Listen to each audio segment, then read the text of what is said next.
get going. For those of you, we sold a lot of these packs. It was one of our quickest selling packs since probably last October, which is quite exciting. So for anyone who is watching this, either right here on the tasting or in the recording for the first time, welcome. My name's Luke. I'm the W Club manager and your frequent host of Digital Drams here. If it is your first time joining, we'll give out the discount code for all of these drams, including the elements at the end. And do get your questions and your comments and tasting notes into the chat. And we'll kind of get them addressed and you know, that'll be our starting point for our conversation tonight. So David, as I said, we were discussing before, and I couldn't remember if this was your third or fourth time on, but either way, it's not your first. But for anyone who isn't familiar, do you want to? I know the running joke is that your job title seems to change every time you're on these calls, isn't it? It does, but that's one of the joys of the job. Good evening, everyone, and welcome. I work for Edrington with one of the best and possibly one of the most pretentious job titles in the industry, in the business, because at the moment I'm a senior whiskey specialist. I might be a senior whiskies brand ambassador. The senior is just because I'm old around here. But one of the joys of my job is I get to work with all of the whiskies, indeed all the spirits across the whole portfolio. And although I work for Edrington, so that is the Macallan, the Highland Park, the Glenrothes, we do all of the sales, marketing, distribution for the Beam Suntory brands. So as well as their bourbons, Beam Suntory own Bowmore, they own Glengarry, they own Auchentoshan, and they own Ardmore and, of course, Laphroaig. So one of the reasons that I'm going to say I'm still standing, that I'm still here, is because my job is always interesting. It's always fascinating because I work with all these different whiskies, finding out about them, talking about them, enthusing about them with different people all the time, with bartenders, with consumers, with whiskey enthusiasts and aficionados, and sometimes it's face-to-face. I think there's very little that you could say positive about COVID and lockdowns, but actually one of the positives from it was we started doing things like this, and we got to be able to host tastings with people from all over the country, and bring people together over a dram in the evening. And I am, if only for that reason, delighted that they're still going on. Yeah, likewise. I'd echo that sentiment. I think these are great way to kind of avoid having to drink drive or organize taxis and stuff, and just be able to sit at home and enjoy your few drams, but still join some friends and have a chat. So it's great. And we love the frequent community we have on there. The people, I can see people like Kevin and Bob and Jeff and a few others here. I'm not deliberately ignoring out, just the few first people I see on the screen who join these regularly, which is great. That there's people who come back so often. It's brilliant. But the order we're going to go in tonight, David, I believe we were discussing this beforehand. So if everyone wants to get their glasses ready, because some people like to pre-pour, is we're going to go with the 10-year-old the sherry finish, the 16-year-old, then the cask strength, and then the elements. Am I correct? That sounds like a plan to me. If anyone prefer not to or disagrees, please let us know. But just put in the just drink your whiskey any damn way you want to drink your whiskey around here. But yeah, as Luke's put it in the chat there, that's the order. And I think we should start, Luke. I think that everyone should reach for the little sample of the sherry oak finish. So not a bad little sampling here. We're starting with a whiskey at 48% ABV, and we're going up. I'm all in favour of that. So this is slightly unusual for a Laphroaig, and I think Luke, I can just see you holding your glass up. God bless you for wearing a white shirt, so it shows up so beautifully against it. Quite a dark dram for a Laphroaig. Laphroaig, we don't do that much with sherry casks as a general rule. What really contributes to Laphroaig's sort of classic character, what you'd expect from the classic 10-year-old, that's all about American oak, bourbon cask maturation. we do have sherry casks maturing in the warehouses. We do use them, but it's a very small part of what we do. So when we launched this, I'm going to say last year, and I might even mean 2022 now, but fairly recently when we launched this, just the fact that it's a sherry cask Laphroaig does make it a little bit different. You've still got that Laphroaig backbone. You've got that Islay peat coming through. It doesn't maybe doesn't quite have that big medicinal, the big TCP hit that we associate so much with the Laphroaig, but guess have a play with it in the glass. As Steph has just said, that nose. Oh yes, it is a thing of glory and of beauty. Now, 100%. And so, I mean, the obvious thing would be the sherry finish, but or sherry aging. But apart from that, what else is the other difference between that and the 10-year-old that I'm sure everyone on here is very familiar with? So the ABV, this is in at 48% ABV. I'm reaching for a bottle which I've got here. It doesn't actually say it on the label, but I'm going to take a chance with this. I'm fairly sure I'm right, and if only because it's at 48% ABV, non-chill filtered as well. Basically, if you put whiskey into the casks, into your bottle at 48% ABV, fundamentally you don't need to chill filter. That's enough alcohol to keep all of your fatty acids, your flavors in place. So with that little extra body from the extra alcohol, this means that we're going to get that extra burst of flavor. Now, it's described as being a sherry oak finish, but it is probably more accurately, it is a combination of a number of different casks. And again, if the original notes here combines the unforgettable flavor of our 10-year-old whiskey with the sweet aromatic flavors from the Oloroso sherry casks. So this is a marriage of, it has a backbone underlying it of Laphroaig whiskey maturing for 10 years in those classic American oak bourbon barrels. But we also have a really healthy percentage, I do not know what the exact figures are, but of whiskey that has been transferred from those American oak bourbon barrels to Oloroso sherry casks. And I think we can work on the assumption here that a lot, if not all, of the sherry casks we're using are European oak, which is going to give a very different flavor profile. So we've got that finish there as well, which is why we can describe it as a finish. But also there will be some element, some influence here of a full maturation for 10 years in the sherry cask. So it's almost like we've got the 3 different cask types. There is some full bourbon barrel maturation, which helps just to give it such a Laphroaig identity. And then what takes it away and gives you something different and a reason to celebrate and compare and contrast with the classic 10. Some of it's finished in sherry casks, and a little bit, not a huge amount, but enough just to give a little boost, will be a full maturation in European oak sherry casks. So we get a glorious colour.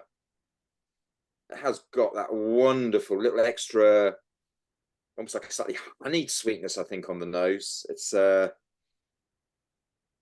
yeah, it's almost like a mead nose to it, It's quite interesting. We've got James said it's got a meaty texture to this. It's like honey smoked brisket straight out the smoker.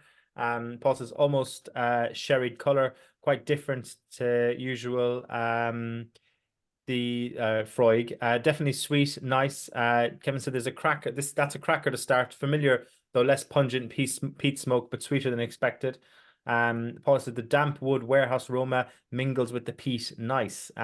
So yeah, there's some interesting. Bob said lovely, well balanced merger of sweet peatiness and smooth sherry. It's too early to mention smoky bacon caramelized. I suppose that is the sherried peated Islay And kind of you know, cliche, the smoky bacon, but it's cliche because it's accurate, like, you know. absolutely, and you know, like yellow diesel, you know, like that I mentioned of brisket earlier. So this almost, yeah, it's got this sweetness, but there's a savoury note coming through, and there is yeah, this slightly, you know, meaty quality to it. I mean, on the carton, on the label, they just talk, you know, they talk about a manuka honey, but also about this having a smoky bacon flavour and aroma there.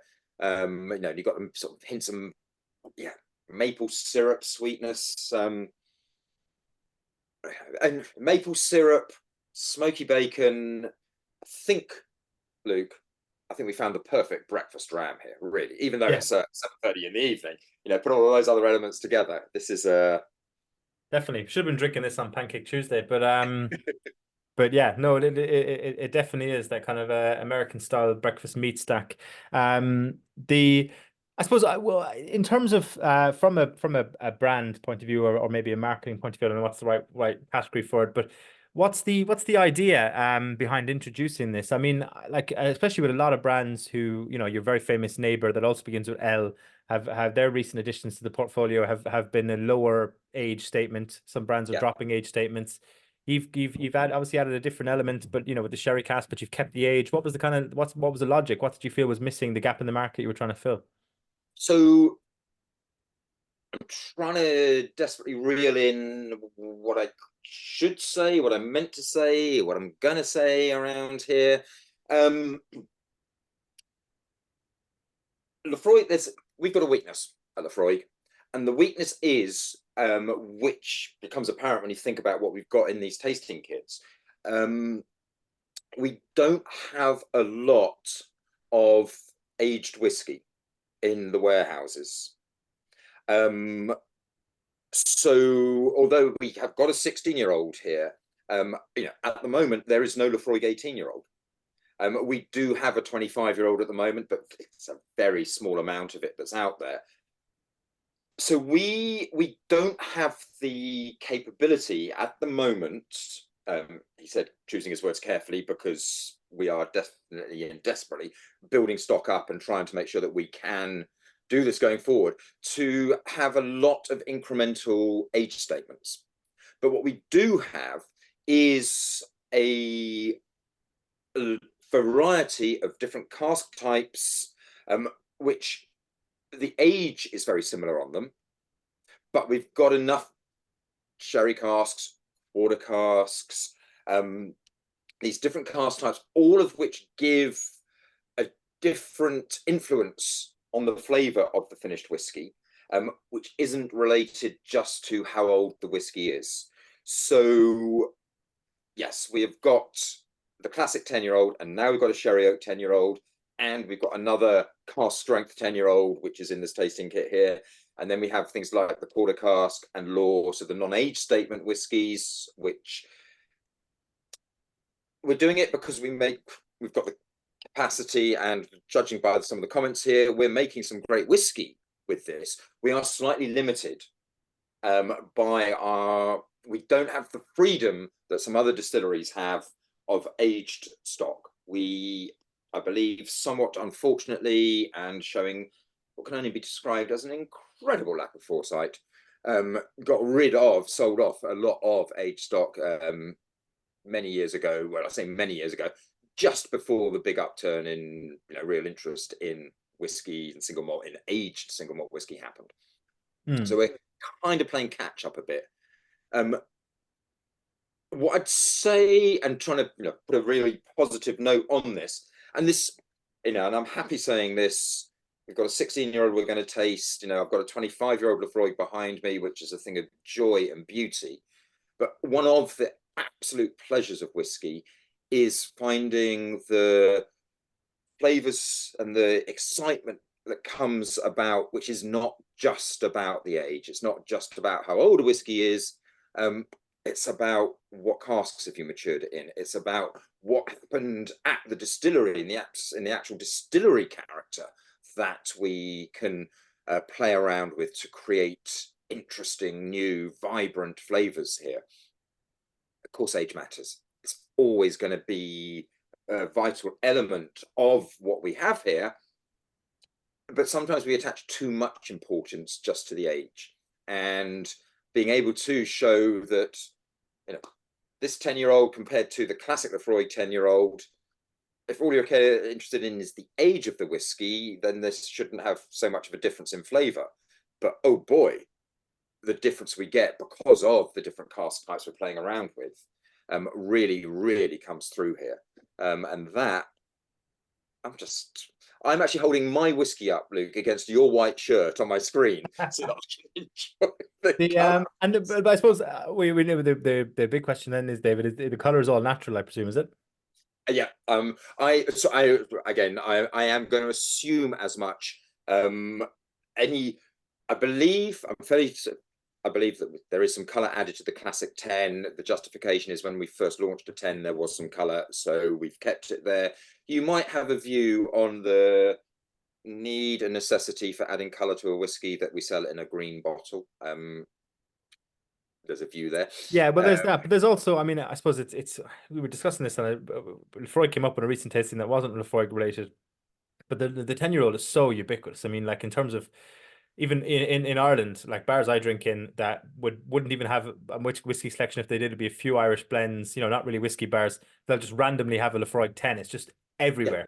Yeah, I don't know, you might know the statistics, but everywhere I go in the world, it seems to be behind the bar. yeah. No, absolutely. And I mean, certainly, I mean, in this country, it is one of the most widely available of all whiskies. And I think that, yeah, the distribution of Laphroaig 10, you can walk into just about any pub and they'll have a bottle of Laphroaig 10 there. And it is this, you know, it goes back to the idea that Laphroaig is a whiskey that inspires such passion and such loyalty, you know, for so many, you know, for Laphroaig drinkers. There is no substitute. It is the only whiskey that will do. And so so many Laphroaig drinkers actually wouldn't switch to another whiskey. Laphroaig is the only one.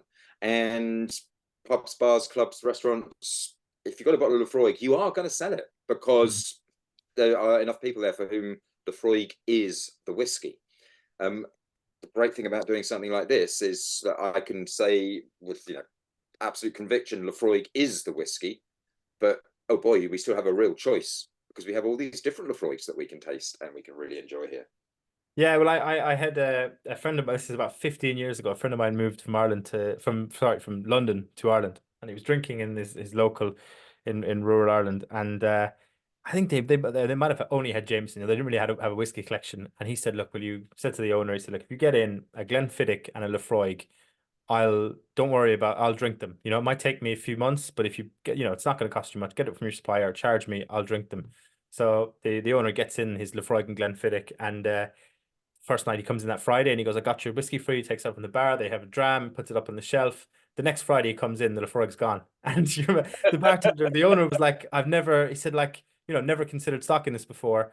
And suddenly it's you know, it's sold in a week. So yeah, it's I say, as you say, if you drink it, there is no substitute.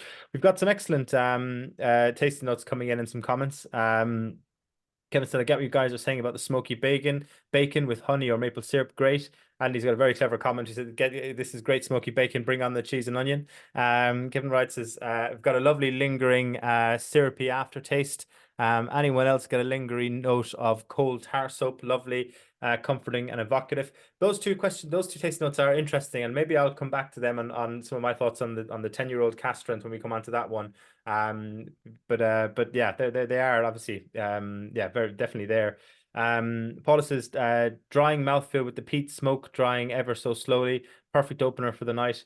Kevin says, "I taught in a Roman Catholic boys' school where the head a monistic brother kept a bottle of Laphroaig in his desk drawer." Very good. Leanne says, "Glass still smells really sweet once the dram is gone." And as so, given Leon's comment, I suppose maybe then now is a good time to come on to the 16. As we get that one poured, I'll just let everyone know. So this is normally £73 on the website, but with the code I'll give out at the end, you're able to get this for 62.05. So it is a jump up from the sherry, which sorry, I mean the regular 10, which I think is closer to 50. But I mean, for the extra sherry notes and for the extra ABV, 62.05 is, I think, is a good price. And I think, as you say, if you drink it, there is no substitute. We've got some excellent tasting notes coming in and some comments. Kevin said, "I get what you guys are saying about the smoky bacon. Bacon with honey or maple syrup. Great. Yeah, think it's kind of absolutely. a reasonable, especially with the discount. It's definitely a worthwhile jump, because that's only costing you an extra 14 quid if you're using the W Club discount. So You're such a generous soul, Luke. I mean, it's like look, I care about the people, That's why they elected me. The right. I'm going to save the people from you now. Yeah, the Laphroaig 16-year-old. So this, one more time, let us all be grateful to Luke and his white shirt here. I mean, the difference in color between these two, so much lighter. So we're back to this classic Laphroaig, the ideal full maturation in bourbon cask. So this has been one of my hobby horses. So was it a hobby horse? Anyway, this has been something that I've been talking about quite a lot recently.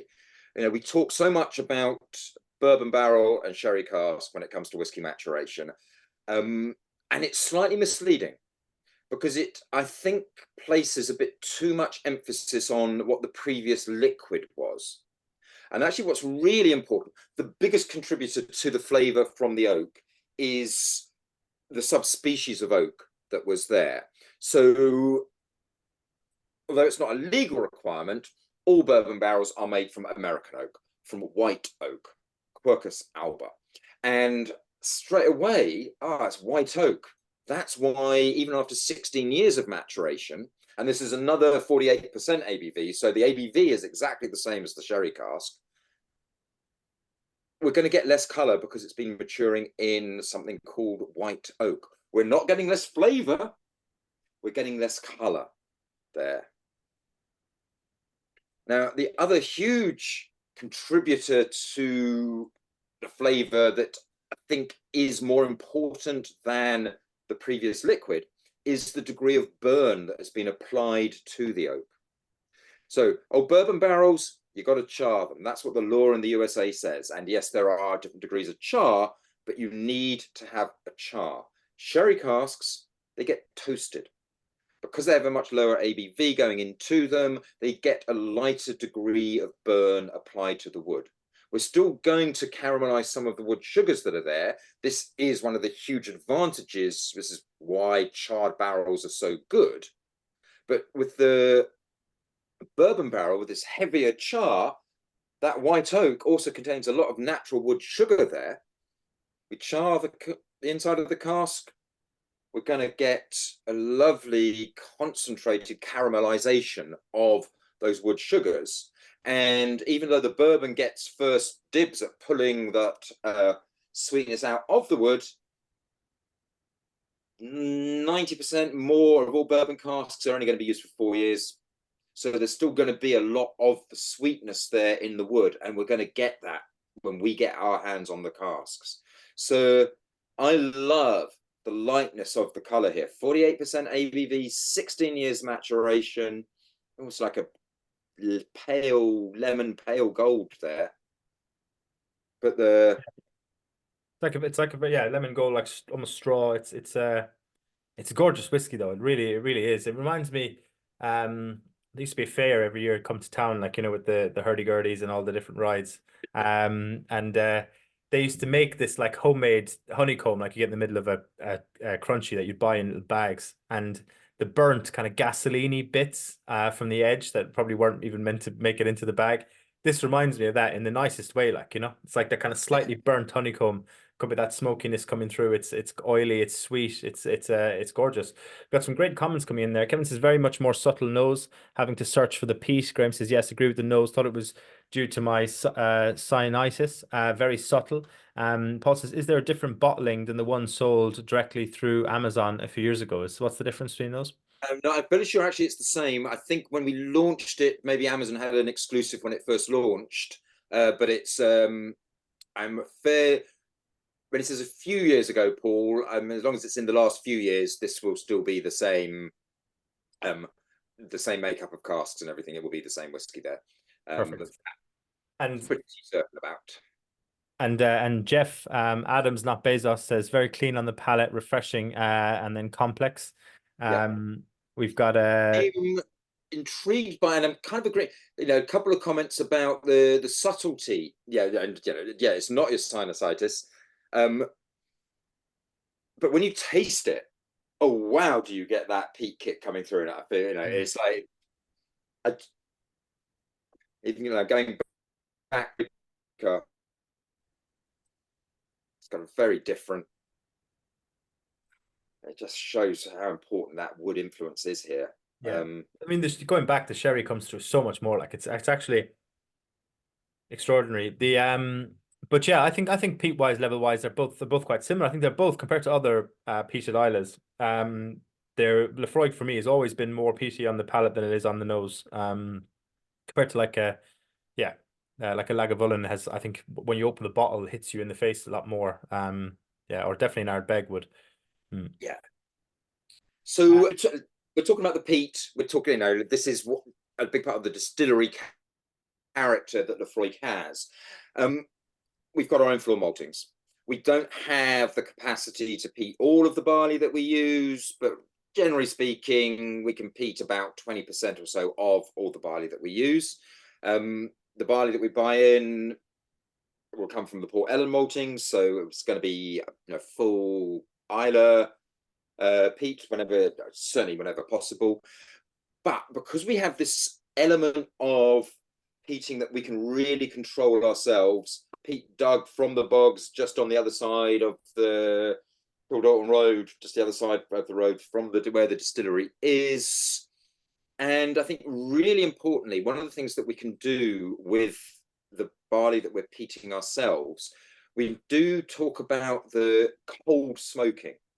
We have a kiln, we set fire to the peat because we need that to happen. But basically, whenever we see a flame starting to try to show its face there, it gets beaten into submission. We just want a very cool smoke to emerge from the kiln to pass through the barley up above. I've stood there, I put my hand into the kiln, I've let the smoke pass over, and you can keep your hand there for ever and a day. Basically, it's not about the heat, it is about the smoke. And this gives a different quality, a different intensity to the smokiness that is still there even 16 years later, like in our finished whiskey. So there's peat and there's peat and there's peatiness and peatiness, and we can play around with how we create different flavors here, like right at the beginning of the whiskey making process. And because we do have this capacity to control this part of the peating of the barley at the distillery ourselves, it's a contributory factor to the overall load of barley that we're using, but it's a really important one, and it does help to give Laphroaig that very identifiable. Whenever we're talking about medicinal notes and the TCP and the brininess and all these qualities that set Laphroaig apart, so much of that comes back to having our own floor maltings. And the 16-year-old, it is I love this. I think it's a wonderful whiskey. It's interesting to say about the cold peat, because I don't know if it does remind me of, like, if you go into a room that's had a peat fire, like the morning after, like 6 in the morning, wander down, the fire's been out for about 4 hours. It's got that kind of lingering smoke, then that kind of intenseness of the actual throwing it into a burning stove. So I can see what you mean. James said this is like walking through a flowery meadow, smoking a cigar and rubbing your body with TCP all at the same time. It's a look, and some people do stare at you funny. Bomba said, more of Laphroaig DNA here, more medicinal, lingering finish, evening bonfire. And Kevin says, don't add water, it kills it. So yeah, some interesting. Okay. Any thoughts on that, David?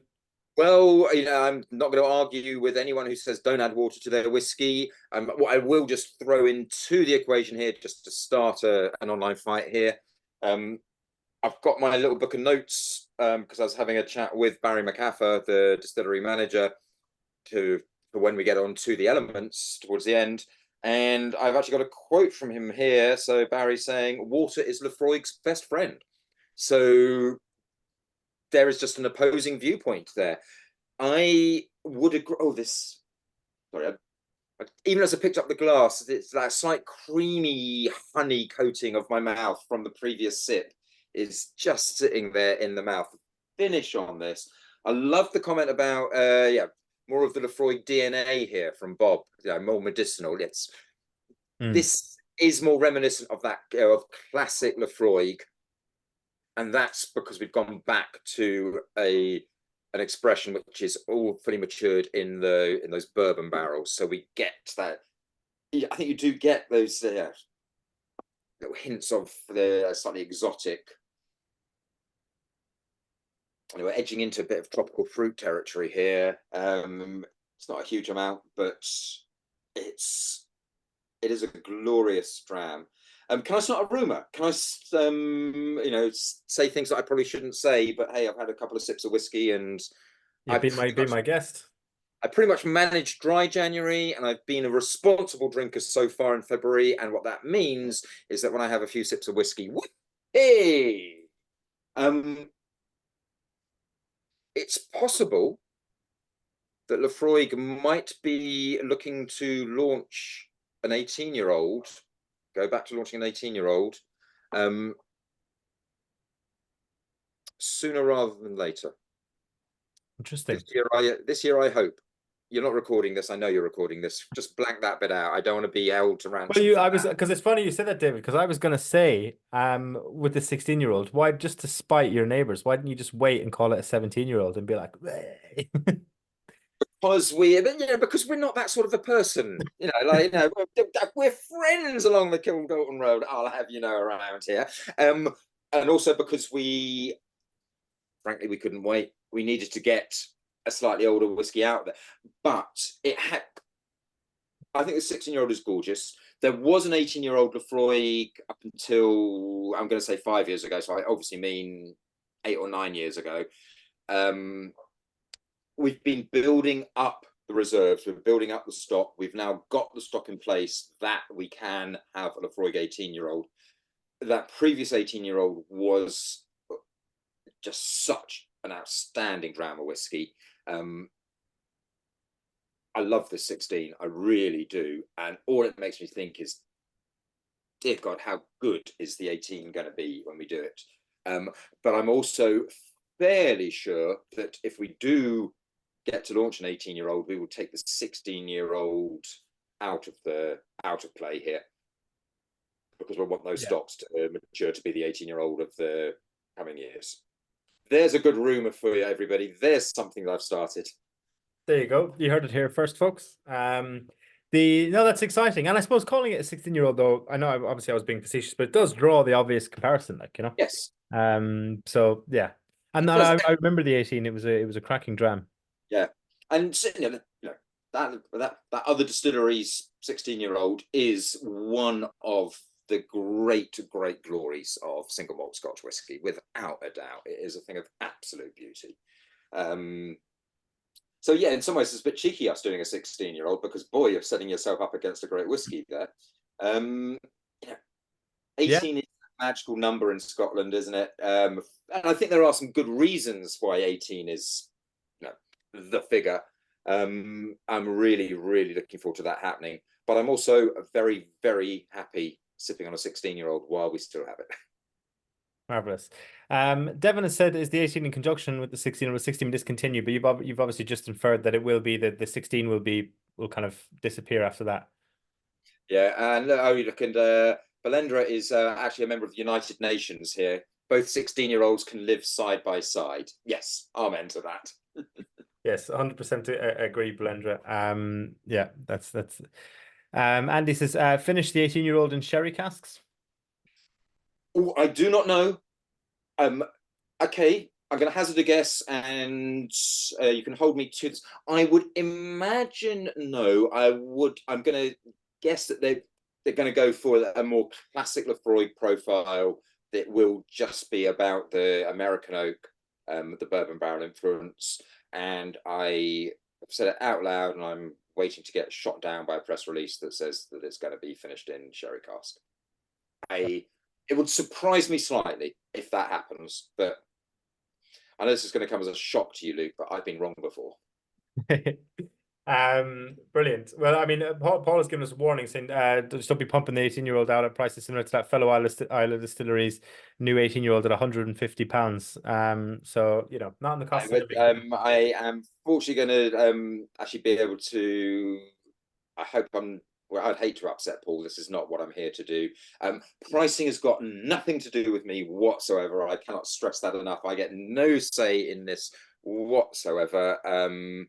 I hope that we have a whiskey that's going to be available and affordable for as many people as can buy it. Marvelous. So this Laphroaig 16 is £106. But with your discount at the end, you get about £15 off that. It's about just over £90. So yeah, I mean, I think not bad value for 16 of this quality, especially the way the market is at the moment. We maybe come on to the 10-year-old cask strength while we're pouring that. Paul had a question there about are we Jesus, I'm not Laphroaig, but are you at Laphroaig still using predominantly Maker's Mark barrels? Yes. So if you go into the warehouses, we have casks from a large number of different American distilleries, but we do still have a strong relationship with Maker's Mark. In the greater scheme of things, Maker's Mark is actually really quite a small distillery in Kentucky. We get the lion's share of their casks. So yeah, Laphroaig and Maker's Mark, maybe slightly unexpected bedfellows, but we love their casks dearly. Maker's is a great bourbon. You could maybe make an argument, because Maker's is aged for 6.5 years or so. It doesn't sound like a huge difference, but that's 50% longer than most bourbon is aged for. You're probably going to get a slightly different cask influence there because of that. There's extra 2 years of maturation. The makers will have pulled a bit more of the wood influence out of the cask. They'll have left a bit more of the maker's influence in the cask. It helps to give that little. I love talking about Laphroaig where, yes, it's smoke, but get beyond the smoke. What else is there? And because there is complexity and a depth of flavor, there are Laphroaig expressions. So I think the 16-year-old, you can talk about the 16-year-old as having some finesse to it, as having almost a delicacy to it. These are not adjectives we often use about Laphroaig, but it's there. And I think part of that is the quality of the casks. It is not exclusively Maker's Mark casks by any means, but we have the lion's share of them, and they're going to have an influence. Perfect, excellent. So we'll come on to the 10-year-old cask strength batch 15. Now I've mentioned I think it was our last tasting. Someone on here will know. Well, during lockdown, I went through a phase of picking up all the different, not all. I didn't manage to get them all, and they were there for drinking, not collecting. But I got a bunch of older cask strength. I think I batch 2, 3, 5, 6, 7 from on auction sites during when I was bored during lockdown. And I've drank all of them. I think I got batch 7. I've got about a quarter of a bottle left upstairs, and that's about it. But I could not get over, and this is why I went down this rabbit hole, because the batch 1, 2, 3 particularly, but up till about 7 or 8, from about 7 or 8 onwards, they're like different whiskey. It's like if you did it blind, you'd say this is a different distillery, different everything. Yeah. It's like something changed around, I don't know, when it would have come out, maybe 1997 or something. That meant that these no longer tasted as they did before, because as people were saying about syrupy, oily. Someone mentioned a tar or something before. The older ones are like so oily. It's so tarry, syrupy. It's just like nuts. Yeah. And then they become a lot cleaner, and they start tasting a lot more like the normal 10-year-old. Any thoughts on that, David, or what changed around that period? Why there's that kind of change in consistency? Again, fortunately, I had this chat with Barry McCaffer, and I wasn't really talking about the cask strength range at all, but I don't want to preempt too much of what I have to say about elements here. but there were, sorry, and I've got to pull up my notes and because I was scribbling desperately. Parts of the the Laphroaig production process did change over the years. So up until, let me see if I've got a date for this. Not an exact date, but up until about 12, 15 years ago, the size of each batch of mash was different to what we're using now. So I do have a date. Pre-2005, we had an 8.5 ton mash bill. That's what we did. Since 2005, we've done 2 smaller mash bills, 2 5.5 ton mash bills. And I think, okay, it's the mash. It shouldn't make that much difference until you talk to somebody, Luke, like you, saying, God damn it, there was this huge difference there. So that has changed. The quality of the wort that we are creating at the distillery, there's a big change there in 2014. That I'm going to go into in a bit more detail when we get on to the elements. But there have been these elements of the production process that have changed over the years. And it's this wonderful balance we always have to make of, we want consistency, because if you love Laphroaig, you want Laphroaig to taste like Laphroaig, but you mustn't allow consistency as a goal to rule out the possibility of improvement. To your goal actually maybe shouldn't be consistency. The goal should be excellence. How can we make things better around here? The fermentation times have changed over the years. We used to, up until about 2014, fermentation time would be about 53 hours. It's now getting longer and longer. So that's going to have a bit, longer fermentation, you're going to get more estuary notes, but are we going to lose? There's always a balance. You lose some of the other flavors there. It's been a slightly long-winded way of saying, yes, Luke, things have really changed over the years, even at the distillery. And this isn't about the casks particularly. This is about what we can do at the distillery for the distillery character, and that's making some big changes. Because that's fascinating. Because I mean, I suppose all whiskeys change over time. There's none of this idea of consistency is obviously a myth. You try any whiskey, any brand that you're familiar with from the 1980s, it tastes totally different now. Or the 1990s, 70s, there's, and particularly, I suppose, cask management has changed industry-wide, not brand specific so much. That's going to make a huge change. Places over time have to naturally replace their stills. The older stills strip out less sulfur, so you get those different. There's always going to be loads of different intangibles. I suppose what's fascinating is just why I highlighted it is because the nature of this release of a batch, it's just one of the ones that I've of all my whiskey trying, rather than going, oh, that's different than what I expected to be able to taste like now. It's one where you can see it totally change over let's say a period of about 5 years. As from between batch 3 and batch 7, it just becomes a different whiskey. And I just found that absolutely fascinating. So if anyone gets a chance, and if you find some in an old whiskey bars and they try some of the older batches, do. Or you can pick them up. The ones I was picking up in auction, the old batches, like for about €80, which is, if you think about what they are, they're ridiculously good. Yes.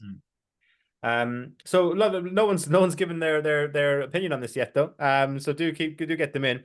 It is so much more oily. It's so much more spicy than the earlier ones, I think, than the ones we tried so far. I mean, it's a really interesting experiment, and I suppose I imagine. So when did these? I mean, I suppose we could just count back 15 years or whatever, but I presume when did these first come out, Dave? Yeah, and it doesn't quite, because there's been a couple of years where we did 2 releases in a year, and then there's probably a year when we missed out a release. But we can go. Honestly, I can't remember the exact year. It would have been 2010, 2009, something like that. We started to do them. Because that's because talking about change, I suppose I was having this conversation with someone in the Irish whiskey industry who's like just the brain box of all brands, and they were saying like the amount of brands that pre about 2011 to 12 that did cask strength releases and the ones post, like between 12 and 14, there's just an explosion of people doing a cask strength, even a one-off bottling or adding a limited run to a core range. Just cask strengths become a thing. Finding a brand prior to them that do them is quite rare. So this must have been quite a pioneering moment. What was the angle behind it? Well, again, I think because Laphroaig's always had this, such a loyal fan base, because we, the friends of Laphroaig, you know, the people who have such a passion for Laphroaig, and if you've already got that passion for Laphroaig, what is it? What can you do more? What do we really want? Could you stop putting the water into my whiskey? Could you let me make the decision about how much water to add? So I'm back being absolutely on Kevin's side here. Absolutely, that's a great thing about cask strength whiskey. I mean, you're just sipping it like this. Oh, this is that creamy mouthfeel to it, the richness, but it's your choice about whether you want to add any water and how much water to add. It's we have done nothing to that because it is cask strength, and I love that side of the story. And I think that Laphroaig, more than any other distillery, would have had that core of loyalist drinkers for whom a cask strength whiskey would have been everything that they wanted from the distillery. No, it's fantastic. I mean, we've got some really great comments coming in. Paul says nose, damp cloth, bandages, maybe silage too. The peat, of course, is there. Silage is an interesting one. I don't know if you meant that in the pejorative or not, Paul.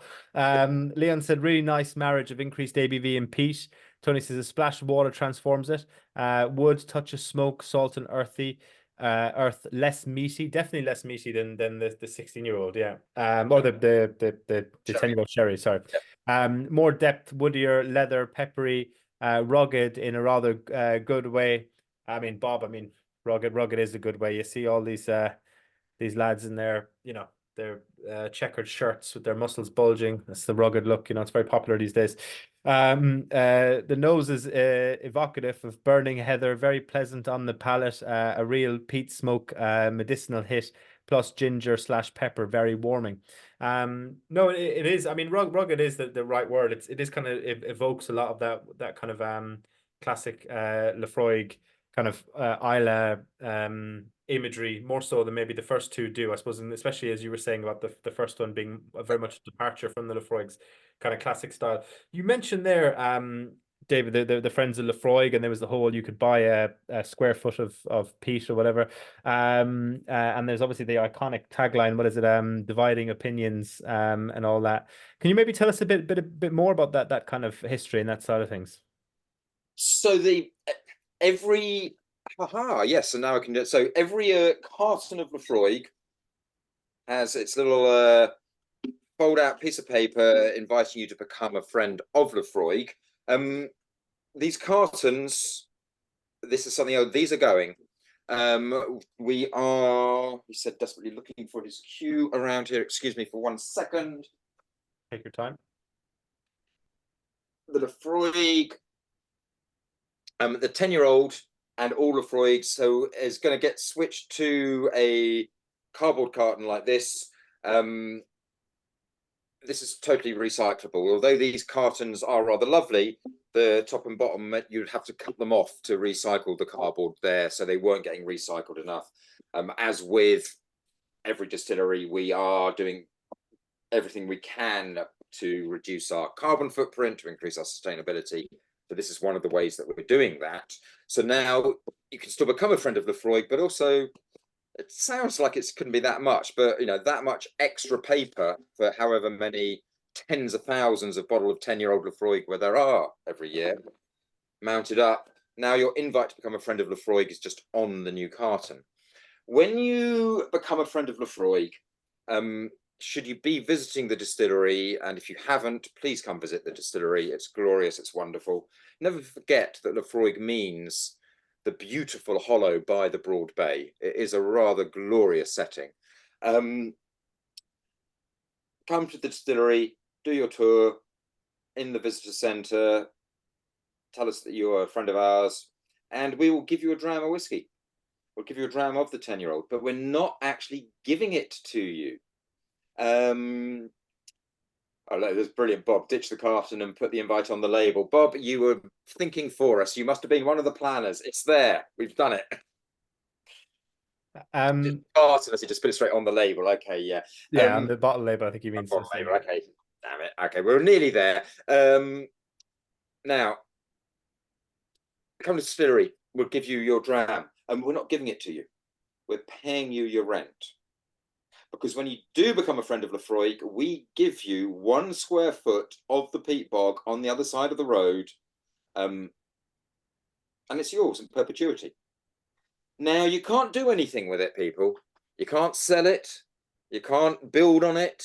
You can't invest in it, but it's your square foot of peat bog. But what is rather glorious, and this reinforces the point about the loyalty of Laphroaig drinkers, should you be visiting the distillery, it might be the beautiful hollow by the Broad Bay, but chances are it's going to be raining because we're on Islay, and chances are the rain's not coming down, it's coming across like this because you're on Islay and the wind's blowing at 30, 40 miles an hour, and you're thinking to yourself, I'm glad I'm inside, I'm glad I'm not out there. And out there in the middle of the peat bog, nearly always there will be 1 or 2 people at least in the middle of a storm in a peat bog with their mobile phones out, wandering around in a peat bog like this. Because when you become a friend of Laphroaig, not only do we give you a square foot of the peat bog, we give you the GPS coordinates of your square foot of the peat bog. And in the visitor centre at the distillery, we sell little national flags from every country in the world, basically. Little biodegradable national flags. And people find their square foot of peat bog and they plant their flag in their square foot of peat bog to claim their square foot of peat bog. It is a bit of fun, but it's also, it just demonstrates the loyalty and the passion, the love that people have for Laphroaig, that Laphroaig inspires in drinkers. And it's a really lovely little story to have. And yeah, come visit the distillery. It's beautiful, it's gorgeous, it's great. Hey, the weather might come down, you'll never get off Islay. Planes won't fly if the clouds are down. Do we own we could get down to British property law or whatever, would we own the mineral rights under the, You know what? I'm not sure how much research was did, but I'm fairly certain that a lawyer would have checked that just in case, because they knew, Luke, they knew that there would be people out there with a mind like yours. Yeah, well, I think, yeah. Go mining in my the piece is the only valuable thing under there. But we've got some great comments on this because Stevenson's friends and Laphroaig question, why do they not allow friends to have more than 1 square foot? And Paula said that's how wars start, invading other friends' plots, which reminds me, there was like some BBC detective drama I watched about 10 years ago. That might have jumped into my head now, but it was a guy, they didn't know who, they was investigating this murder. It turns out his best pal had murdered him over their allotment. They had a falling out over these neighboring allotments. So, these friendly Laphroaig things could get a bit hairy. Yeah. We need Belendra back again to be the United Nations and make sure we got a truce here that like war is not going on around here. No, exactly. Yeah. Be dragging some friends of Laphroaig to The Hague. The Kirsty says, I have a square foot. I'm very proud of it. Emma says, bash the metal base as it goes to the recycling of the tube. Bash the metal base off the tube with a broom handle. That's a really good point, actually. It's funny because I was only reading the other day that the percentage of recycling that is destroyed or contaminated due to Pringles tins, because it's very similar, obviously, to the thing, but obviously, as much as people love Laphroaig, I imagine the volume of Pringle tins sold every day is a small bit higher. But obviously, yeah, the plastic lid and the metal base mean that the rest, and it's got a foil middle. The whole thing's not recyclable because it's card. People assume it is. Terrible. But Kirsty says, hey, rains like that in Cumbria too. Jeff says, yes, I face a foot as well. Paul said, been a few times to claim my rent. Mine has a hotel on it and a bistro too. The hotel and bistro is good. I thought you were saying I thought they were going for a Monopoly joke for a second there, Paul. Like, I built a second hotel, so if you pass my friends at Laphroaig Square, you have to pay me $200. The Melvin says, yes, I do tell friends and work colleagues that I own a piece of Laphroaig. Kevin says, I'm 70 this year, hoping my precise will be my Prezi, sorry, will be a trip to Islay to claim my rent. We also had, I don't know, scroll back and see, but someone was saying about they were visiting Islay, David there. So they're visiting in June. Which tour do you recommend, David, of what's on offer there? And don't say the most expensive one. No, the one that's going to have a dram or two that you haven't tried. You should be able to find out what the drams available are, and yeah, just try something you haven't done before. So, if that's, and apart from that, I'm going to sing the other distilleries. I'm going to sing the praises of Bowmore, because there are sister distillery in Beam and another distillery with floor maltings. So it's a great part of the story to see the actual floor maltings there. But because I am an equal opportunities drinker around here, visit Colila, because the views from the distillery are just so beautiful across the loch there, with their huge glass walls there. And go visit Kilcoman or somewhere like that, one of the smaller independent, and support small producers. Those would be my Kilcoman's a great one. Yeah, Kilcoman's a great tour, but it's difficult to get to. I suppose Bowmore and Laphroaig, they're much closer to kind of urban populations, for want of a better word. The other one, what's the new one? The Ian Hunt, the Hunter Lang one. Ardnamurchan, is it? Ardnamurchan, yes. Yeah, speaking of views, like, wow, that's a stunning view from that distillery. Yeah. We've got cicadas being built just outside Port Ellen as well. So yeah. Paul said warehouse tours are always the better ones, as we've all seen the still house. Plus, you can get drams straight from the cask. Ardna Ho, says Bob. Yeah, that was it. Sorry. But the brilliant. So now is I suppose the moment a lot of people are probably waiting for. While we get the elements poured, I'll just confirm the cost of this one, actually. So the cask strength, someone's already mentioned in the chat, but it's normally 87. So with the discount, it's about 72, I think. I have it here somewhere. Yeah, 73.95 with the discount for the cask strength. So yeah, very good. Definitely picked that one up. Probably my favorite so far. Is probably this cask strength one. I love that extra oiliness, that extra ruggedness, as someone said. So now the moment of truth, the elements 1.0. It's all about it, David. So elements is also cask strength. This is at 58.6% ABV here. I am lucky enough that I do have a bottle of it there. So that's what the label looks like. This is what we have here. So this is the first in what is going to be a series. It's playing around. It is experimental, and this is very much about what we can do at the distillery before the spirit we make goes into a cask to create difference, to what the variations, the variables we have, and how much difference they can make to our finished whiskey.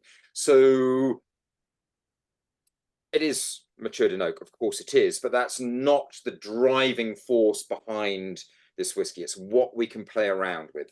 And with this one, the elements, so this is the first in the series. And so I've got the carton as well. So you can sort of see here it is a L10. What we've played around with this, so again, this is Barry McCaffer, the distillery manager. So I mentioned earlier, we changed up the size of the mash that we were using, and always used to be 8.5 tons, and then we switched to using 2 5.5 tons. With elements, we've combined the two, so we're using 2 different sizes of mash for this. One of the other things I've got to say that I love about this, and you won't I'm sorry, I won't really be able to see this, but if I open up the box, you can maybe see there is a lot of writing on the inside here.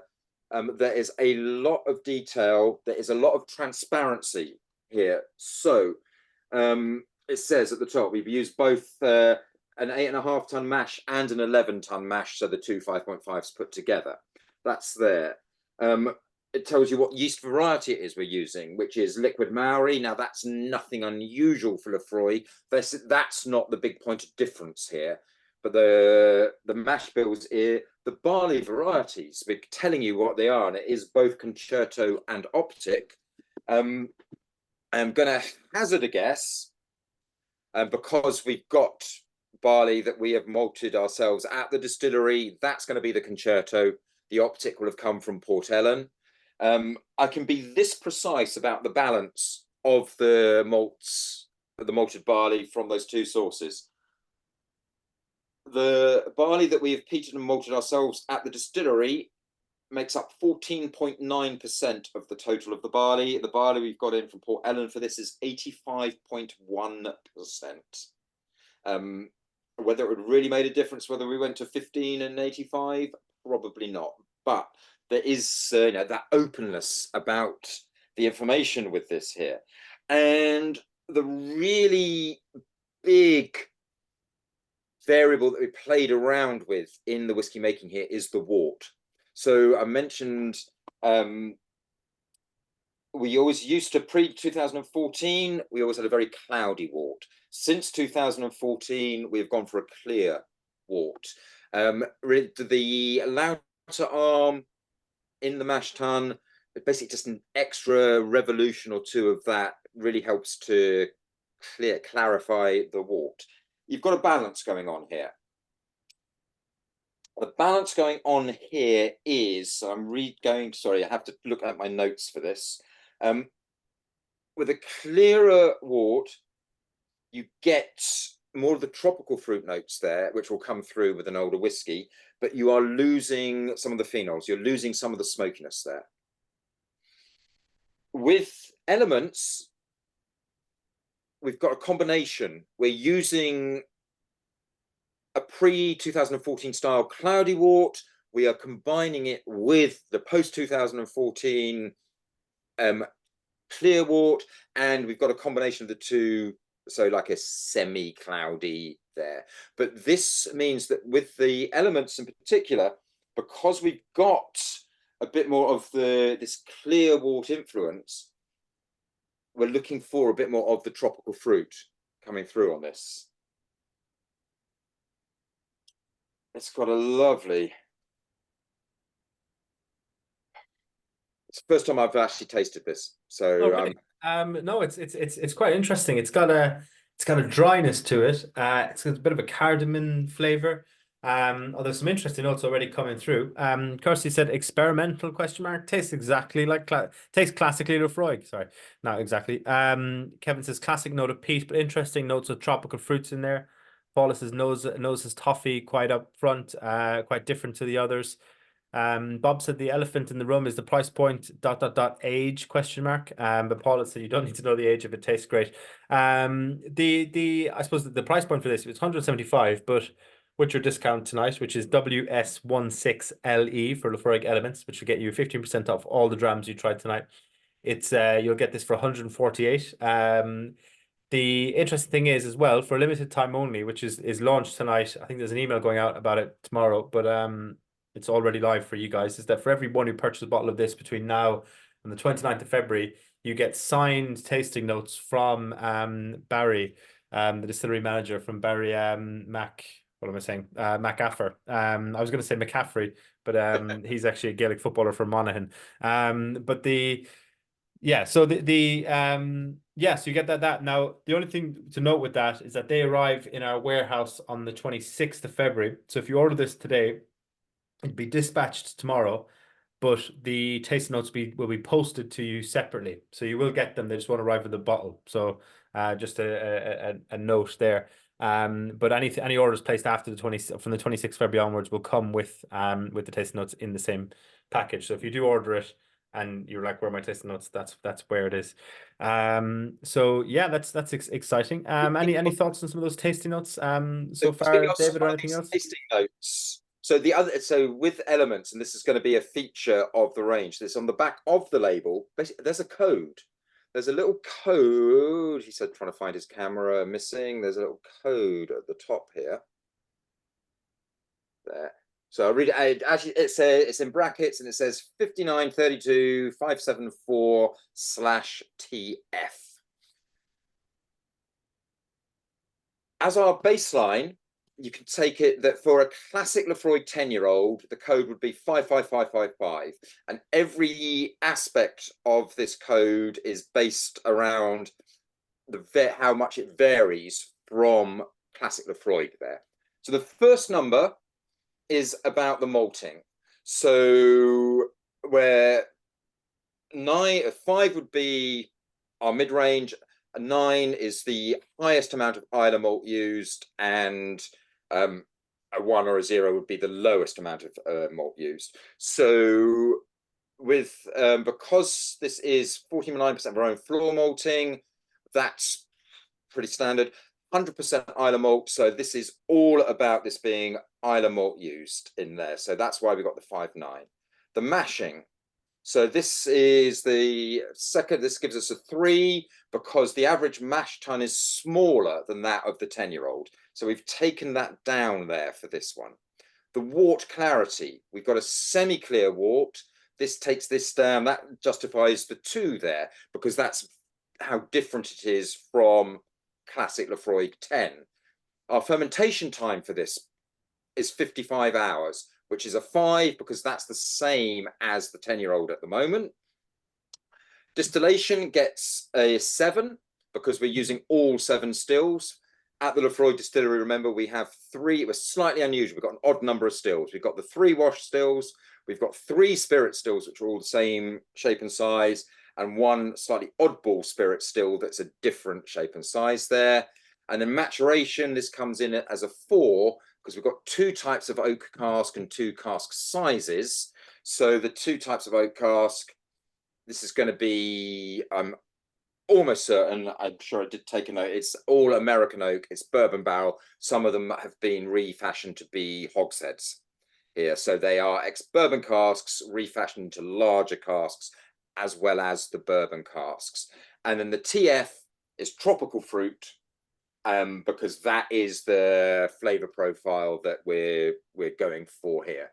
So has your hand gotten bigger, or your glass suddenly shrunk? I'm getting David? closer and closer to the screen as I'm getting to love you more. I suppose in terms of the cask aging there at the end, we're not deliberately, I promise, avoiding the question that's been asked a couple of times now. What's the age of the casks going into the makeup of this? Obviously, if some of the mash, if some of the just my own deductions here as I'm like playing my Inspector Morse or what's your man's name, Poirot, when I'm saying, like, if the clearness of the mash changed after 2014, I'm presuming it's less than 10 years old, or at least part of it. This was there's no age statement on it, but we've got a 2000. I think this was distilled in 2014. I wasn't sure if I was allowed to tell you that. That's everything. There's not parts of it from earlier, no? Possibly, but no. I can only tell you that all I know is that we've got a 2014 distillation going on here. Marvelous. Well, I hope that for Jason, whoever else asked that answers that. Paul has said, interesting that the peat has got more subdued as we've gone through the drams, not a one-trick pony after all. I've put the code in there for anyone who wants it, WS16LE. Tony King says, King Smith, this for the first time I've tasted a cask strength. I really do not want to add water to. Marvelous. So that's a high achievement. Kevin says, all great whiskies, prefers the 10 cask strength, then the Elements, and then the 16-year-old. David has said, compared to the classic 10, it's so much more fruitier. Carl says, brilliant set of whiskies. 3, 4, 2, 1 for me, which would be the 10 cask strength, then the Elements, then the 16-year-old, and then the 10 sherry cask. So there's some interesting points. If anyone wants to get now, either on the Elements or anything Laphroaig in general, I suppose now that we're kind of finishing our last dram, now's the time to get that question in there. David, is there anything you wanted to add to finish with in terms of the brand, in terms of the elements, in terms of anything? And I'm just so glad. I so enjoy doing these sessions. It's so much fun to get to, taste these whiskies with you all. I love the comments that come in. I've got the finish on this Elements. It is just lingering and lingering, a lovely little dry note that, I don't think you quite get it when the first sip. It's, you get the fruitiness, you get a big hit of smoke, but No, I agree. I mean, I think it's the most complex of the four. Definitely. It's really interesting. Every time I think it's kind of tropical fruity, it just seems the next sip seems to be drier. Every time I think it's like super dry and sweet, then something comes out of it that's maybe reminds me of the 10-year-old cask strength. Yeah, it keeps giving. I've just added a bit I of feel water the there. roof of my mouth drying out, and then the next moment I can feel my mouth salivating as Mm. well. It keeps sort of bouncing around there, and it's all that tropical fruit, but someone's thrown it onto a barbecue grill, and the pineapples and the mangoes are just like toasting away. We're getting those almost like slightly burnt edges there. So, there's some more questions coming Yeah. through. Ian has So, said, can I ask one question unrelated to the drams tonight? yeah. What is the oak select expression that is available from Laphroaig? So this is just renamed. What was Laphroaig Select is now called Oak Select. So Laphroaig are trying then to. You've got the age statements, and then there's going to be things like the quarter cask, the select, which are about the wood, about the oak. And so it's still the same whiskey as Laphroaig Select, which was the expression basically created to go into supermarkets so we could liberate more of the 10-year-old here. So it is still the same whiskey as the Select was there. I hope that answers that. Leon's asking me a tricky question here. Any hints on this year's K-Dash? Nope, sorry, not a clue. I'm going to have to wait and find out as much as you're having to wait and find out amongst that. A bit other question about John Campbell moving on there as well. Will there be more diverse products now Barry has taken there? I don't know. Although Barry will obviously have a say and an influence, it's not going to be his decision there. That does come higher up the food chain, if you like. Barry's been in place for just over a year or so now. If you haven't met him, haven't a chance, John was a legend, and quite rightly so, in his own way and in his own right. Barry's very different, and he's absolutely wonderful. He's so outgoing, amenable. He will love to meet people. He loves talking about the whiskey. He's so proud of what he's doing. He loves the innovations, things like Elements here. There's absolutely things that he totally believes in. So either visiting Isla, I think we are definitely going to get the chance to get Barry out and about more and more. He will come to host tastings, lead events and stuff. So you will get the chance to meet him, and he's a great man. So Marvelous. I'm loving Chris's comment here. I always avoided Laphroaig because of the intense peat of the core 10. The drams tonight have been amazing. Absolutely. It's one of the reasons that my job is so much fun is that every now people taste a whiskey and they do just go, wow. They go, didn't expect that. That's a new favorite, or that is something that's just taken me by surprise. And Luke, I think the selection that you've put together this evening has really been a showcase for the range of possibilities. And we started with a really unusual Laphroaig in the sherry oak, a slightly unusual. Let's not go too far down this path. And we finished with a whiskey that's all about what the distillery itself contributes before the oak starts to kick in. It's about what Laphroaig gives to the whiskey. Maturation is vital. Maturation is such a big part of everyone's whiskey. But distillery character really gives you individuality. It's distillery character that makes you stand out. Yeah. And I think what something like Elements really demonstrates is what distillery character can be and is. Definitely, no, well said. Just a few more questions there. Melvin has said, when I can watch the replays very late in from work. Melvin, should be lunchtime tomorrow. They're all going to plan with the this whole process after Zoom finishes before it allows you to edit. We kind of like add the title screen and then it uploads to YouTube, and then YouTube takes a minute to process. So it'll be, if everything went to plan, it'd be about 10 o'clock tomorrow. Normally it's up around 1 or 2, and then I'll send the email out shortly after that. But if you check the product page or our YouTube, the Whiskey Shop YouTube, it'll be up there a bit before it'll actually be emailed out to you. So if you're desperate to get onto it, that's the way to go. But it's always around lunchtime after the tastings that we put the recordings up.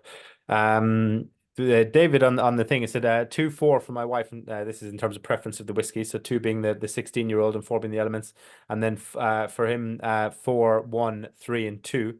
Well, David, bring your wife on more often. It's been great to have her on. And that's good choices. The Chris has said, David, stop shaking your head like that.